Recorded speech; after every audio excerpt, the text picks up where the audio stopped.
12. The Hesitations of the Infallible Guide. Good evening, ladies and gentlemen. Dr. Goldsmith tells us that the vicar of Wakefield's daughters were given by their mother a guinea apiece, because the honor of the family required that they should always have money in their pocket, but that each was under strict conditions never to change her guinea. The Pope seems to possess the gift of infallibility on the same terms. The honor of the family requires that he should have it, but obvious considerations of prudence constantly deter him from using it. The slowness of the Pope to interfere in controversies within his own communion is part of a system. I could give illustrations in abundance of the nervous fear of the infallible authority to commit itself irrevocably to any opinion, without leaving always an outlet for retreat in case of need. But the copiousness of material makes selection difficult. Romish teaching, you see. Romish teaching has constantly a double face. To those within the communion, it is authoritative, positive, stamped with the seal of infallibility, which none may dispute without forfeiting his right to be counted a good Catholic. Consequently, I have heard Roman Catholic laymen express the utmost astonishment at hearing their church charged with want of positiveness in her utterances, this being, in their opinion, the last fault that can be charged upon her. But this is because they only know how she speaks to those who will not venture to challenge the correctness of her teaching. She speaks differently to those who have courage to impugn it and bring it to a test. Then the statements assailed are said to be but private, unauthorized opinion. Unauthorized opinion to which the Church is not pledged, and which may be proved to be absurd without injuring her reputation. 1. For example, since we are told that private judgment is insufficient to determine with certainty the meaning of Scripture, it might be expected that the Infallible Guide would publish an authorized commentary on Scripture, setting forth the interpretation guaranteed by that unanimous consent of the Fathers, according to which the Creed of Pius IV binds all to interpret. But nothing of the kind has been done.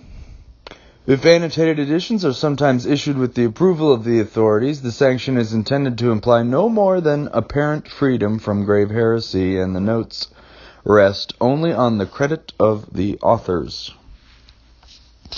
Indeed, it did at one time seem that the very thing I asked for was about to be done.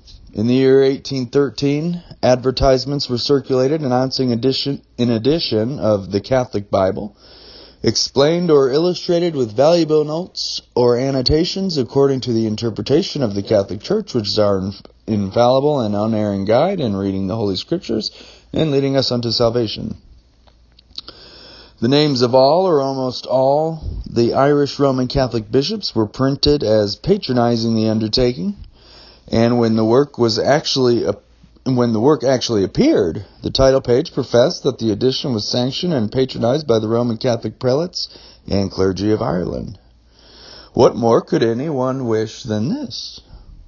But the issue of this attempt to give the interpretation of the Catholic Church, which is our infallible and unerring guide in reading the Scriptures, was so unfortunate that the attempt is not likely to be repeated.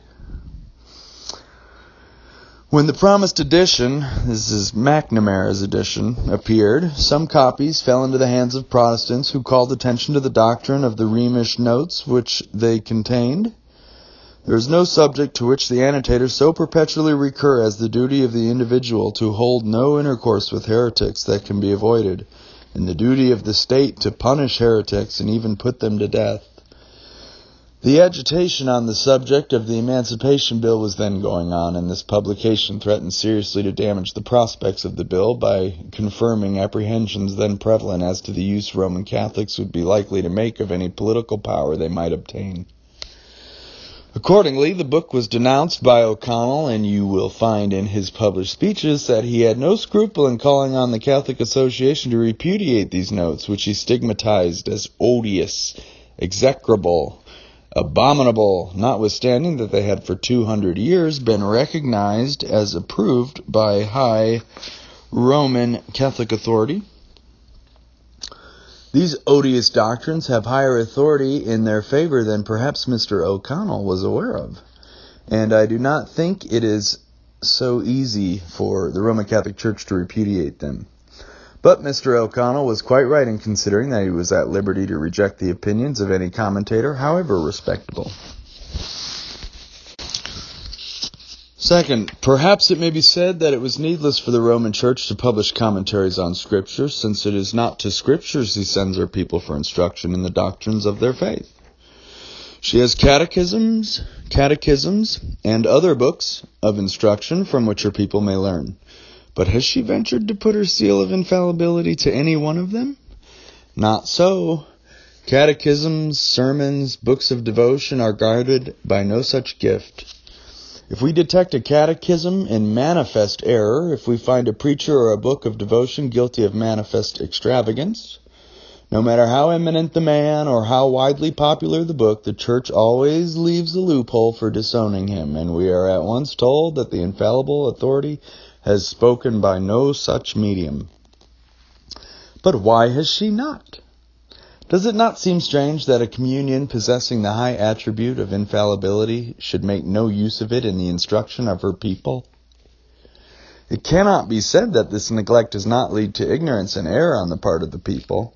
I need take no other example than the case I have already mentioned of Keenan's Catechism, where a book, circulated by thousands with the highest episcopal approbation, went on year after year, teaching doctrine which has now to be withdrawn as false. The consequence of this neglect is that those who filled the office of authorized teachers in the Church of Rome were left in such ignorance of its doctrines that it has now got to be owned that we heretics knew better what were the doctrines of the Roman Church than did its own priests. One Romish controversialist after another, when taken to task about the Roman theory of the papal power, repudiated as a gross Protestant misrepresentation those doctrines which the Pope, with the assent of the Vatican Council, now tells us are not only true, but have been held by the Church from the beginning. Thus, to quote one controversial book extensively circulated in America, quote, "Though I have plainly told the Protestant minister that the infallibility of the Pope is no part of the Catholic creed, a mere opinion of some divines, an article nowhere to be found in our professions of faith, in our creeds, and in our catechisms, yet the Protestant minister most ungenerously and uncandidly brings it forward again and again, and takes the opportunity from this forgery of his own to abuse the Catholic Church. Here, says an old Catholic commentator, we have an extraordinary phenomenon. Two Protestant ministers who understand clearly what was the teaching of the Catholic Church on the point in question, and two Catholic priests writing in defense of the faith, who yet knew nothing about a fundamental doctrine of faith, to say nothing of the bishops and priests who approved of and circulated their works. If this be so, he says, where is the advantage of an infallible church? Where, indeed, if those who have not the benefit of its guidance succeed better in arriving at a knowledge of the Church's doctrines than those who have?